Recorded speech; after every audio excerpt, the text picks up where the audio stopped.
This video is about how FIFA legally avoids paying tax in every country that hosts the World Cup, including the United States. Most people assume a $14 billion organization pays its fair share. They run the biggest sporting event on Earth. Surely they contribute something back. FIFA is registered as a non-profit. They negotiated their way to paying almost nothing, and every host country signed that deal before a single ball was kicked. And there is one contract that explains exactly who gets left with the bill. FIFA has been fighting to keep it hidden. I'm going to show you 3 things: how FIFA built this system, the deal every host country signs, and who's actually left paying the bill, because it isn't FIFA. Let's go. Here's the part that sounds made up. FIFA, about to make $14 billion from this World Cup, is registered as a non-profit in Switzerland. A non-profit, making more money than most actual companies on Earth. Zurich's government actually tried to do something about this. The proposal was simple. Any organization moving over 1 billion Swiss francs pays standard corporate tax, like everyone else. FIFA's revenue is triple that number. The proposal got rejected.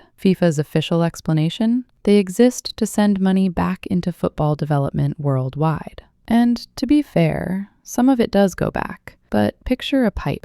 Billions go in one end. A trickle comes out the other for development. And underneath that pipe, sitting in Zurich, is a growing pool of gold that nobody touches. Because legally, it's not profit. It's just sitting there. But FIFA doesn't keep this tax-free status just in Switzerland. They pack it in a suitcase and bring it with them to every country they visit. To even be considered as a host, your country signs a deal first. FIFA gets a full tax exemption for the organization and every staff member working the tournament before a single match is played. Mexico signed it. In 2018, they gave FIFA a complete income tax exemption, partly to help land the 2026 hosting rights. The US signed something similar. FIFA basically convinced the US government to let them keep their World Cup earnings tax-free. A legal get-out-of-jail-free card for billions of dollars. So a private organization based in Switzerland sat down with national governments, including the United States, and said, "Tax us nothing or we don't come." And every single one of them said yes. Here's the part that affects you directly. FIFA doesn't pay. The national federations don't pay. But the players, they pay. Play at MetLife Stadium in New Jersey, and your World Cup earnings get hit with a 10.75% state income tax. Play in California, 13.3%. No exemption, none. Wait, the player physically running the match pays more tax than the organization selling the tickets to watch him? Yeah, that's the system. You pay income tax on everything you earn. FIFA pays almost nothing on $14 billion.